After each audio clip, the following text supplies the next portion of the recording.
안녕하세요. 오지계수TV 김자영입니다.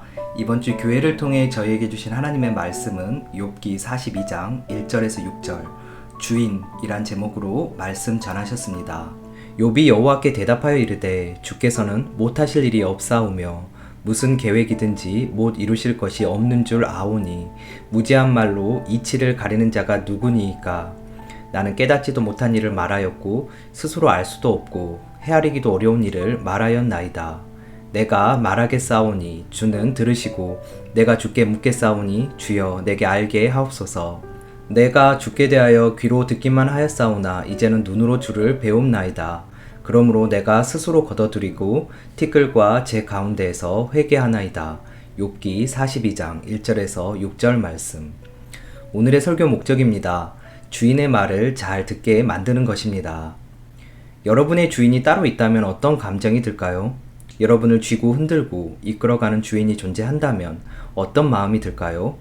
끝없이 지도하고 자율성을 침해하고 억압하는 것 같아서 불편해합니다. 그럼에도 하나님이 나의 주인입니다 하고 말합니다. 이중성입니다.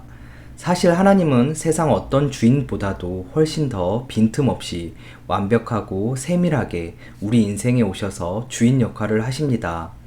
그러나 그것을 우리는 알지 못합니다. 우리 인생을 이끌어가는 하나님이 아닌 다른 것이 있습니다. 내 마음을 내 것이라 여기는 것, 주인 행세를 하며 삽니다. 하나님 아닌 다른 것이 주인된 그것도 아울러 보고 깨어지는 시간 되기를 축복합니다. 욥기서의 가장 큰 주제는 주인이 누구인가 하는 것입니다. 하나님이 주인이라는 것이 욥기서를 통해 드러납니다. 인생에서 주인됨이 분명해야 한다고 말하고 있습니다. 욥기 마지막 장인 42장은 욥을 통해서 말씀하시는 것은 하나님이 주인이시라는 것입니다. 주인이 있다면 그런 사람에게는 세 가지 큰 특징이 있습니다. 첫째, 주인이 계시면 주인이 하시는 것을 봅니다. 주인에겐 생각과 계획이 있고 그것을 실행시킬 계획도 주인에게 있습니다. 하나님이 나의 주인이라는 것을 깨달았다면 하나님에겐 생각과 계획이 있고 그것을 행할 능력도 하나님께 있다는 것을 알게 됩니다. 그래서 나의 생각은 줄어듭니다. 내 계획이 보잘것없다는 것을 알게 됩니다. 내 지혜, 내 네트워크로 능력을 발휘하려는 것이 얼마나 허무한 것인지 알게 됩니다. 믿음의 실제가 될수록 하나님이 하시는 것을 보고 경험합니다. 하나님이 하시는 것을 볼수록 하나님께 밀착하고자 하는 욕구가 생깁니다. 이사야 49장에 보면 어미가 어찌 어린 젖먹이를 버리겠느냐, 설령 그럴지라도 나는 너를 버리지 않을 것이라는 말씀이 나옵니다. 하나님께서 우리를 잊지 않으시고 우리를 손바닥에 마음에 새겼다고 하십니다. 욥은 고난을 받기 전에도 알았습니다. 그런데 지금의 암과는 달랐습니다. 2절과 3절이 그런 말씀입니다.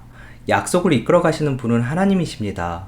문제는 그것을 신뢰하지 못하는 나의 믿음이 문제였습니다.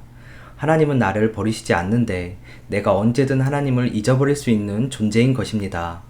하나님이 주인이시라면 하나님이 일하시는데 하나님의 일하심을 알아차리지 못하고 신뢰하지 못하는 나, 이것을 돌이켜야 합니다. 이것을 볼 수 있는 영적 안목과 그렇게 돌이킬 수 있는 힘은 십자가에서 주님과 연합할 때 주어집니다. 하늘로부터 임한 이 은혜 꼭 받으셔야 합니다. 주님께서 하시니까 안심해야지 하는 것은 틀린 것입니다. 두 번째는 주인이 계시다는 것이 선명할수록 주체적으로 살 수 없는 내가 보입니다. 내가 주체적으로 살 수 없습니다. 4절에서 욥은 말하고 하나님은 들으시고 욥이 물을 때 하나님께서 응답하여 달라고 말합니다. 욥이 이렇게 말하는 것은 이제는 하나님께서 나의 상대가 되었다는 뜻입니다. 이제는 내가 주체적으로 살지 않는다는 것입니다. 내가 주체적으로 살면 내가 먼저 보고 듣고 느끼고 받아들이는 것이 있습니다. 욥은 환경을 상대했고 아픔을 상대했고 고통을 상대했습니다. 우리도 문제가 발생하면 문제가 문제라고 먼저 인식합니다. 문제에 대한 판단을 내리고 계획하고 조직하고 힘을 씁니다. 주체적으로 사는 사람의 특징입니다. 그러나 믿음은 추상적인 것이 아닙니다. 모든 환경에서 그 환경보다 더 하나님이 현실되는 것이 믿음입니다. 주체적으로 살 수 없다는 것은 가장 먼저 하나님이 눈에 띄는 것입니다. 그것이 믿음, 크레도입니다. 내가 말하고 주님이 들으시고 다시 내가 주님께 묻는다는 말이 이제 욥은 하나님을 가장 먼저 상대하겠다는 고백이었던 것입니다. 이때 하나님이 먼저 눈에 보이게 되면 나타나는 현상이 있습니다. 하나님을 상대할 때 마냥 기쁘지 않습니다. 두려움을 느낍니다. 내 허물, 치부, 죄가 보입니다. 존재적 죄인이기 때문입니다. 두 손 들고 예 주님 하고 매력에 푹 빠지기 전에 성경의 수많은 선지자들이 화로다, 망하게 되었도다 하고 말하게 된다는 것입니다. 이렇듯 하나님의 얼굴을 보면 나의 죄성이 보이기에 반드시 돌이킵니다. 돌이킬 때 시원합니다. 돌이킴의 시원함은 살아갈 때 가장 큰 에너지입니다. 돌이킴의 은혜가 있는 사람은 결국 말씀을 전합니다. 그것이 즐겁기 때문입니다. 돌이킴의 은혜가 없다면 그것은 하나님으로부터 부어진 은혜가 아닙니다. 하나님께서는 주님께 마음이 가 있는 사람을 통해서 일하십니다. 부족한 이들을 일으켜 세우셔서 사랑하게 하시고 기도하게 하시고 인내하게 하시고 바라보게 하십니다. 꽃은 보면 좋은 감정이 생깁니다. 원산지, 물주기, 어느 계절에 개화시키는지 숙제하면 새롭게 알아가는 기쁨이 있습니다. 그러나 마음에 남아있는 감흥은 없습니다. 숙제는 거의 숙제로 끝납니다. 하나님과 관계도 마찬가지입니다. 경륜이 쌓여갈수록 하나님에 대해 아는 것이 많아집니다. 믿음 생활 이렇게 해야 해. 복음은 이것이야. 지적인 영역은 깊어지는데 하나님에 대한 감흥은 없습니다. 하나님이 진짜 나의 주인이 아니었기 때문입니다. 지적인 영역이 커져 가르칠 수 있는 단계가 되었다고 해서 하나님에 대한 감흥이 있는 것이 아닙니다. 욥이 깨달았던 것처럼 돌이키는 것은 숙제하듯 공부하는 것이 아닙니다. 동기가 이미 탈로 났기에 십자가에서 죽는 그 회개가 있어야 즐거워집니다. 그로 인해 어떤 상황에서도 여전히 일하시는 하나님의 계획과 능력을 볼 수 있게 됩니다. 다윗은 아버지 이새로부터 인정받지 못한 상처가 있었습니다. 사무엘이 이새의 집을 찾아와 장차 왕이 될 자를 찾을 때 그곳에 없었습니다. 일상에서 늘 상처가 따라다녔습니다.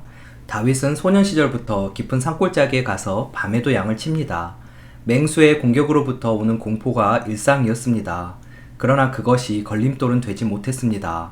상처가 있었고 공포스러운 환경에 있었더라도 다윗은 하나님을 만납니다. 하나님이 나의 주인이라는 것을 알았습니다. 이후 다윗이 왕이 되어 간음도 하고 살인도 합니다. 그럼에도 다윗은 일상에서 주인된 하나님을 만났기에 그 범죄에서도 벗어납니다. 여러분도 일상에서 주인된 하나님을 구할 수 있기를 축복합니다. 일상에서 하나님이 보이지 않을 때 힘들어하고 어려워하는 믿음의 사람으로 세워달라는 기도가 일어나기를 축복합니다. 그것이 주체적으로 살아가지 않는 것입니다. 5절에서 귀로만 듣다가 눈으로 보았다고 합니다. 오묘한 말입니다. 하나님께서 의도적으로 얼굴을 가렸을 때 욥이 무지한 말을 합니다. 그리고 이제 욥이 눈으로 보았다고 말합니다. 하나님께서 계획이 있고 능력이 있다고, 그래서 6절에서는 스스로 거두어드리고 회개한다고 말합니다. 간단한 이야기가 아닙니다. 욥이 먼저 들었습니다. 그리고 그것을 믿었습니다. 그것을 지켰고 거룩한 인생이 되었고 그것을 보고 하나님께서 좋으셔서 의롭다고 하신 것입니다. 그러나 그것만 갖고 그리스도의 장성한 분량에 이르는 하나님의 사람이 되는 것이 아닙니다. 직접 본다는 것은 실제된 역사입니다. 하나님이 하나님 되신 것, 하나님이 나의 주인 되신 것, 형편과 상황 따라 변하는 것이 아닙니다. 하나님이 하나님 되어야 합니다. 얼굴 가리어져서 환경이 엉망이 되니까 자식들 죽고 재정 망가지고 친구 관계까지 깨지고 아내가 도망가고 건강이 무너지고 다 깨어졌을 때조차도 그런 환경에 관계없이 하나님이 가장 먼저 보여서 하나님은 여전히 나의 주인이십니다. 고백하는 것입니다. 순종이 어려운 이유가 순종의 대상이 시원찮고 흠이 많기 때문이라고 말합니다. 그러나 예수님은 온전하셨습니다. 완전하셨습니다. 그럼 예수님께는 온전히 순종할 수 있습니까? 순종의 대상이 온전하다고 해서 순종이 되는 것은 아닙니다. 그분이 주인이 되었을 때 순종이 됩니다. 욥기서의 주제는 주인이 누구인가 하는 것입니다. 사역자를 보고 견주는 마음, 비교하는 마음 돌이켜야 합니다. 순종은 주인이 선명할 때 됩니다. 아울러 이 역사까지 있어 하나님의 주체성을 깨닫는 한 주 되기를 예수님 이름으로 축복합니다. 오늘의 말씀 결론입니다. 하나님이 주인 된다는 것은 하나님에게 계획이 있고 그것을 행할 능력도 하나님께 있음을 아는 것입니다. 문제가 생겨도 먼저 하나님이 의식되는 주체적으로 살 수 없는 나를 보는 것입니다. 하나님을 직접 보는 실제된 역사가 없었던 무지한 말을 회개하는 삶이었습니다. 오늘도 오직 예수입니다. 감사합니다.